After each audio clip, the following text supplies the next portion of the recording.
देखिए, हमारे नर्मदा बचाओ आंदोलन को तो अभी 37 साल पूरे हुए इसी अगस्त महीने में। और आंदोलन एक व्यापक विचारधारा का होता है। आप एक मुद्दा लेकर भी अगर संघर्ष करने के लिए तैयार होते हैं, वो करना पड़ता है, क्योंकि किसी भी जन समुदाय के साथ अगर व्यवहार शोषण का, पीड़ा देने वाला या अत्याचार अन्याय का होता है तो उन लोगों को सवाल खड़े करने पड़ते हैं।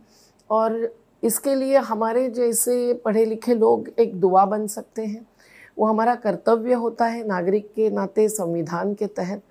तो जन आंदोलन जब समाज को आंदोलित करता है तो व्यवस्था को चुनौती भी देता है। और इससे सत्ताधीश कुछ ऐसे होते हैं कि जो संवाद शुरू करते हैं और कुछ होते हैं कि जो विवाद उठाते हैं। हम लोग जो विवाद उठाते हैं वो न्याय के लिए उठाते हैं, पर ये इसलिए शायद हमारे खिलाफ खड़े होते हैं कि उनको डर लगता है कि इससे उनकी वोट बैंक प्रभावित होगी। नर्मदा में जो मुद्दे उठाए हमने, वो तो पूरे सुप्रीम कोर्ट तक सभी ने एक प्रकार से मंजूर किए। नहीं तो 50,000 तक परिवारों का करीबन आज पुनर्वास हुआ है, वो होता ही नहीं, क्योंकि न इन्होंने कभी आदिवासी किसान मजदूरों को खबर कर दी, न ट्रिब्यूनल का फैसला जो कानून था उसका पालन किया था, न सामाजिक पर्यावरणीय परिणामों के पूरी सोच थी।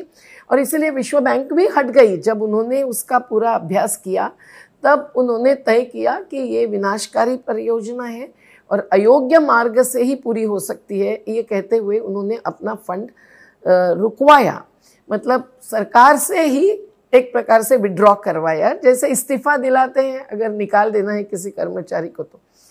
तो ये सभी बातें केवल नर्मदा तक सीमित नहीं है। आज देश की हर नदी, हर पहाड़, हर जंगल का टुकड़ा, हर किसान की खेती खतरे में है।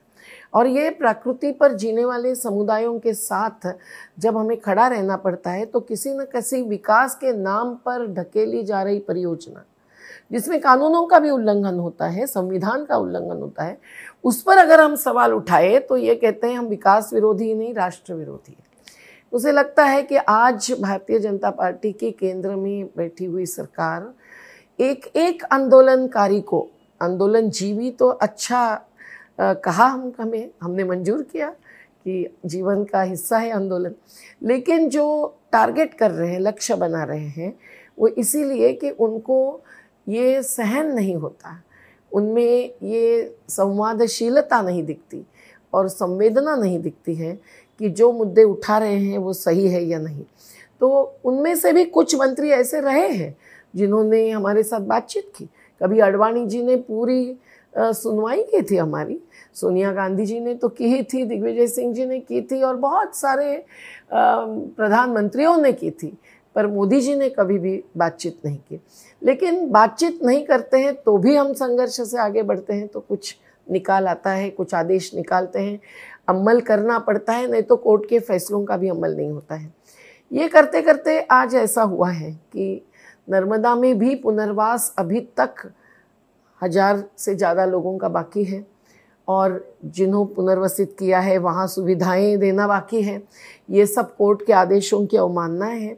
और ये भी कि इसमें आदिवासी है, इसमें दलित है, तो ये एक अत्याचार है कानून के तहत।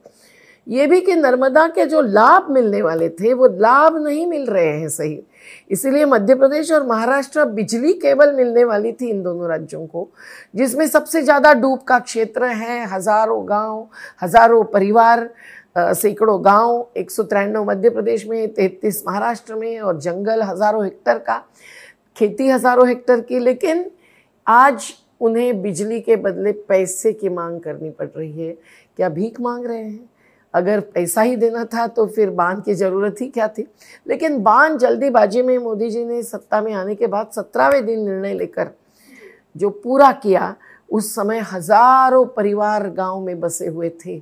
मध्य प्रदेश के मैदानी गांव में भी जो 800 से 3-3 हज़ार परिवारों के गांव थे, जहां मंदिर मस्जिदें थी, जहां उत्कृष्ट खेती और सार्वजनिक सुविधाएं। तो ये सब पर जब हम सवाल उठाते गए तो एक एक प्रकार से इन्होंने तो हमारा विरोध ही किया। हमारी रैली में कभी लाठियां चली, एक आध बार गोलीबार हुआ, महाराष्ट्र में भी हुआ है, गुजरात में ही ऐसा नहीं, पर जो अटैक साबरमती आश्रम में मुझ पर हुआ था वो तो गुजरात के दंगे के बाद की शांति मीटिंग में मुझे निमंत्रित किया था, इसलिए मैं गई थी। और बहुत सारे विटनेस थे, गांधीवादी थे, अलग अलग धर्म समुदायों के लोग थे, धर्मगुरु थे। लेकिन वहाँ मैं जब बातचीत कर रही थी, एक पत्रकार मेरी मुलाकात ले रहे थे, तो जो हमला किया वो अपराधी प्रकरण 2002 का आज भी जारी है, जिसमें 4 आरोपी हैं, जिसमें आज दिल्ली के जो लेफ्टिनेंट गवर्नर बन गए हैं वो भी एक आरोपी है। और 20 साल हुए लेकिन बस मेरी ही क्रॉस चल रही है, अभी तक निकाल नहीं आने दिया है, जबकि उसकी वीडियो है पूरे हमले की। और ये केस हमने नहीं दाखिल की, मैंने कंप्लेंट दाखिल की, शिकायत, और उस पर मोदी जी की सरकारी थी, उन्होंने ही ये कंप्लेंट दाखिल की थी उन सभी पे, जिसमें कोई कांग्रेस के नगर सेवक उस समय के थे, कोई अहमदाबाद के मेयर भूतपूर्व, और भारतीय जनता युवा मोर्चा के पदाधिकारी भी, जिन्होंने जो अटैक किया था उसको फैटल अटैक कई सारे विटनेसों ने किया कहा है, लेकिन उनकी आज तक गवाही हुई ही नहीं है। तो ये अटैक अलग प्रकार का है। लेकिन बदनामी करने का अटैक, ये एक किसान आंदोलन ने भी अभी अभी भुगता है, पर जन आंदोलन के साथियों को इसके लिए तैयार रहना पड़ता है, हिम्मत दिखानी पड़ती है। पर ये बदनामी किस प्रकार से करते हैं? आपने जैसे कहा कि अभी एक आरएसएस से जुड़े हुए युवा ने, वो कहाँ हैं कौन जाने, लेकिन एक शिकायत दाखिल की। उस शिकायत में लिखा रहा कि साथ में जुड़े हुए पत्रों के आधार पर, कागजातों के आधार पर ये दर्ज किया जाए, लेकिन तत्काल उसी दिन बिना कोई प्राथमिक जांच के एफआईआर दर्ज किया गया मध्य प्रदेश के बड़वानी जिले के पुलिस ने, और उन्होंने तो एक भी पन्ना नहीं दिया। हमारी जांच एसआईटी गठित करके एक विशेष जांच की टीम अभी भी चल रही है, लेकिन उस आरोप पत्र में जो कहा था वो इतना झूठ है कि उन्होंने कहा हमारी जीवनशाला चली नहीं रही है, वहाँ केवल 2 झोपड़ियाँ हैं। देखिए, हमारी जीवनशालाएं तो चल ही रही है, 30 साल से चल रही है, इस फोटोग्राफ से, और इससे करीबन 5-6 हजार आदिवासी लड़के, बच्चे, बच्चियाँ पास होकर कोई सरकारी नौकरी में लगे हैं, कोई शिक्षक बन गए हैं, कोई कार्यकर्ता बन गए हैं, और कोई मछली उत्पादक सोसाइटी के पदाधिकारी बन गए। लेकिन ये इतनी झूठ बात होते हुए भी जब ये पुलिसों को भेजते हैं, तो पुलिस तो जाते हैं गांव में, हमारे आदिवासियों को मिलते हैं, बच्चों से हाथ मिलाते हैं, खुश होते हैं, फिर भी ये जांच पूरी नहीं कर रहे हैं। ये तो चाहते हैं कुछ न कुछ ढूंढ निकाले, जबकि सभी ऑडिट्स और सब हजारों पन्ने हमने दे दिए हैं। तो इस प्रकार की जब बात होती है तो हमें महसूस होता है कि बस ये केवल एक बदनामी का आधार है, बदनामी करने की साजिश है। और एक पदाधिकारी तो उनके अब जाहिर रूप से बोलते रहे हैं कि मेरी हासिली है ज़िंदगी की कि इन्हें मैंने बदनाम कर दिया। तो क्या जन आंदोलन को बदनाम करना हासिल होती है कि जन आंदोलनों के साथ संवाद करके समस्या छुड़वाना हासिल मानी जाती है? दूसरी बात यह है कि अभी वो नर्मदा में जो नई चुनौतियां हैं उनको जो हम चुनौती दे रहे हैं, क्योंकि नर्मदा पूर्ण रूप से प्रदूषित है, नर्मदा का पानी पीने लायक नहीं है, शहरों की गंदगी नर्मदा में जा रही है। एसटीपीज सीवेज ट्रीटमेंट प्लांट्स के लिए करोड़ों रुपए लिए हैं मध्य प्रदेश सरकार ने, लेकिन वो बनी नहीं है, क्वचित ही बनी है, आधी अधूरी बनी है। तो एक एक शहर से कई दशलक्ष लीटर गंदगी का पानी जा रहा है। और इंडस्ट्रियल स्टेट्स जो मध्य प्रदेश में है, जैसे इंदौर संभाग में पीथमपुर है या नागदा में है, उनसे नदियों में पानी बहा जा रहा है और उससे नर्मदा में भी पहुंच गया है, नागदा के क्षिप्रा चंबल में पहुंच गया है। इन मुद्दों पर जब हम बात करते हैं, या अवैध रेत खनन, खुद केस लड़ी हाईकोर्ट में, स्टे ऑर्डर हाथ में है, पर अवैध रेत खनन भरसक चलता है क्योंकि पुलिस और प्रशासन शासन जुड़ा रहता है। तो इस पर जब हम आवाज़ उठाते हैं तब हमारे कार्यकर्ताओं पर हमले कभी होते हैं, और दूसरे हमले यही होते हैं बदनामी करने के ही नहीं, अपराधी प्रकरण झूठे आरोपों के साथ दर्ज करने के। 1979 में नर्मदा का ट्रिब्यूनल का फैसला आया था, लेकिन शुरुआत हुई पुनर्वास स्थल बनाने की महाराष्ट्र में भी और मध्य प्रदेश में भी 1994 में। और गुजरात ने जो शुरुआत की थी वहाँ भी पानी की भी समस्या नहीं छुड़वाई थी, और बड़े बड़े खूंट जंगल काट कर जो ज़मीन दी थी उसमें उपस्थित थे। हमको वहाँ भी एक दिन का उपवास करना पहले पड़ा था, और बाद में तो लगातार संघर्ष करके हमने ये हासिल किया। लेकिन आज भी गुजरात में लोग बाकी हैं पुनर्वास के, जिनकी ज़मीनें खराब है, बदलने नहीं दे रहे हैं, कहीं वसाहत में पानी नहीं है। और महाराष्ट्र में सैकड़ों परिवार बाकी हैं जिनको ज़मीन देनी है, या तो बदलनी है या दी ही नहीं है। वसाहतों में भी सुविधाएं बाकी हैं।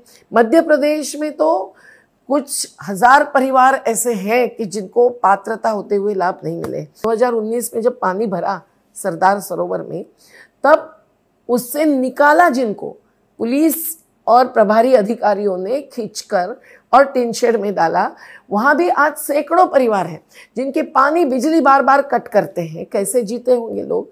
लेकिन उन्होंने ये जो 3-4 साल निकाले हैं उसमें उनके आवेदनों को जवाब नहीं मिला है। कुछ लोगों को मिल गया लाभ, वो भी संघर्ष करते करते। लेकिन सरदार सरोवर के अलावा जो नर्मदा के बांध है वहाँ तो इन्होंने एक को भी जमीन नहीं दी। तो संघर्ष के सिवाय तो ये होना था ही नहीं। और इसलिए जब हम संघर्ष करते हैं तो कोई पुरस्कारों के लिए नहीं करते हैं, कोई गुजरात के प्यासे लोगों का पानी रोकने के लिए नहीं करते हैं। हम लोग सामाजिक, पर्यावरणीय, आर्थिक हर परियोजना पर कानून और संविधान के चौखट में सवाल करते हुए जब उस पर निर्णय नहीं मिलता है तब संघर्ष पर उतरते हैं। और ये आज भी जारी है। आज नर्मदा प्रदूषित है, इतना ही नहीं, आज लाभ नहीं मिले हैं। नीचे की नर्मदा में समुंदर अंदर आया है। जो हम कहते थे, तब ये कहते थे 30 साल बाद होने वाला है, लेकिन नहीं, 2013 में ही हुआ। समुंदर 70-80 किलोमीटर तक अंदर जब घुस के आता है, क्योंकि बहती हुई नर्मदा या कोई भी नदी जब समुंदर को रोकती है तो उसको बांध रोक देता है तब। तो वहाँ के हजारों मछुआरे आज भुगत रहे हैं बार बार उनकी बेरोजगारी, उनके आजीविका पर हमला। और वैसे ही आजू बाजू के किसानों के कुएं सूखते हैं, सूखा और बाढ़ का चक्र चलता है। लाभ क्षेत्र में जो सबसे वंचित समाज थे और क्षेत्र थे, कच्छ सौराष्ट्र के, उनको पहले प्राथमिकता से पानी नहीं दिया गया, और दिया तो खास करके इंडस्ट्रीज को माले माल कर दिया, शहरों को दिया गया। अहमदाबाद, बड़ौदा और गांधीनगर शहर को पानी भरपूर मिल गया, जो पहले प्लान में था ही नहीं। छोटे कस्बों और गांव को ही पानी देना था। और बहुत सारी बातें आज भी बाकी है। गुजरात में छोटे छोटे कैनाल के नेटवर्क कच्छ में नहीं बने, इसलिए पानी नहीं मिला। हमारे कारण पानी नहीं मिला, ये जो आरोप आज के गुजरात के मुख्यमंत्री लगाते हैं, उनको तो इतिहास मालूम ही नहीं होगा। क्योंकि भूपेंद्र पटेल जी तो राजनीतिक मंच पर अचानक आ गए, ये गुजरात के ही लोगों का कहना है। पर कच्छ में पानी कब पहुंचा? 2007 के दौरान। और कितने इंडस्ट्रीज को मिला तब से, और आज भी मिल रहा है। और किसानों को क्यों नहीं मिल रहा है? और उद्घाटन एक बार नहीं, 2-3 बार जिस कैनाल का हुआ, उसका अभी अभी जो प्रधानमंत्री जी के द्वारा उद्घाटन किया गया, वो ववार में ही कैनाल 24 घंटे में क्यों टूट गया? वहाँ के सरपंच पंच को क्यों सवाल उठाने पड़े? तो इसमें भ्रष्टाचार और अत्याचार दोनों होता है कच्छ जैसे लोगों पर। सौराष्ट्र में भी शहरों को पानी पहले दिया जाता है, किसानों को कम, अनियमितता से, जब जरूरत है और जहाँ जरूरत है वह न देते हुए। तो ये सबका दोष हम पर डालना, ये एक वोट बैंक बनाने की साजिश हो सकती है, क्योंकि गुजरात के चुनाव द्वार में खड़े हैं। जन आंदोलनकारियों को अर्बन नक्सल जैसे कहते हैं, वो तो सुनकर हैरान है। क्योंकि नक्सल क्या होते थे, नक्सलवाद क्या होता था, और नक्सलवादी संघर्ष किन मुद्दों पर होता था। भले वो मुद्दे आज भी मुद्दे हैं, अहिंसक आंदोलनों के भी मुद्दे हैं। जल, जंगल, ज़मीन, उसके कानून जब बदले जा रहे हैं आदिवासियों के खिलाफ, तो निश्चित ही ज़मीनें जब दे रहे हैं कॉरपोरेट्स को, 2013 जैसे कानून का पालन भी नहीं कर रहे हैं, तो आज भी वो मुद्दा है। नदियाँ जब बर्बाद हो रही है, नदियों में जल परिवहन के बड़े बड़े प्रोजेक्ट्स आने से, यमुना जिस कारण से बदनाम हुई रेत खनन से, वैसे बाकी नदियाँ भी हो रही है। ये सब बचाने के लिए संघर्ष तो करना ही पड़ेगा। और ये संघर्ष ये समझते नहीं हैं, मानते नहीं हैं, इनको दबाने की कोशिश करते हैं। आज भी जो जेल में बंद है सामाजिक कार्यकर्ता, जिसमें डॉक्टर बाबा साहेब अम्बेडकर के वंशज भी है, दिल्ली यूनिवर्सिटी के प्रोफेसर्स हैं, ये क्या सभी सशस्त्र संघर्ष में थे? नक्सलाइट्स सशस्त्र संघर्ष मानने वाले थे, हम इनमें हैं नहीं। वो नहीं मानेंगे कि हम उनके साथी हैं, तो राजनेता कैसे हमें वो विधान देते हैं? और शहरी मानते हैं, जबकि हम शहर छोड़कर गांव में काम करते हैं। पर शहर की गरीब बस्तियों में भी हमको काम तो करना ही पड़ता है, आज भी उनको छोड़कर नहीं चलेगा। इसलिए हमारा मुंबई में घर बचाओ घर बनाओ आंदोलन भी चलाना पड़ता है। श्रमिकों की आज हालत क्या है? बेरोजगारी चोटी पर पहुंची हुई है। तो हम क्या श्रमिकों के अधिकार के लिए, महिलाओं के अधिकार के लिए हम संघर्ष नहीं करेंगे? हम आदिवासियों की आजीविका बचाने के लिए संघर्ष नहीं करेंगे? ये तमाम मुद्दों पर संघर्ष करने वाले साथियों को देशद्रोही कहना, राष्ट्रद्रोही कहना, ये एक राजनीतिक साजिश है। पर भारत जब अमृत महोत्सव मना रहा है, तो 75 सालों में क्या हुआ ये अगर देखेंगे तो हर सत्ताधीश पार्टी ने कहीं ना कहीं हमला किया, दमन का सहारा लिया।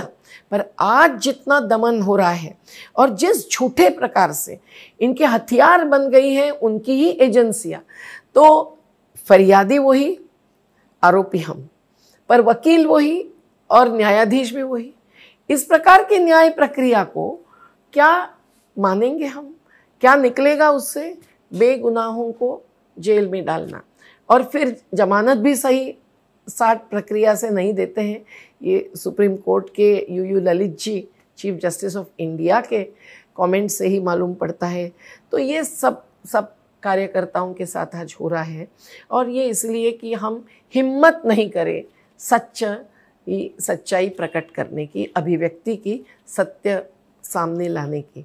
पर समाज को समझना चाहिए कि ये सब आरोप, ट्विटर्स, सोशल मीडिया पर प्रचार प्रसार और अपराधी प्रकरण डालने तक या जेल में ढूंसने तक जो भी हो रहा है, जहां मौतें भी हुई है, फादर स्टैन सैमी जैसी की, वो पांडु भाई यूके प्रोफेसर की, ये बहुत ही गंभीर मामला है। ये हम पर नहीं, ये जनतंत्र पर हमला है।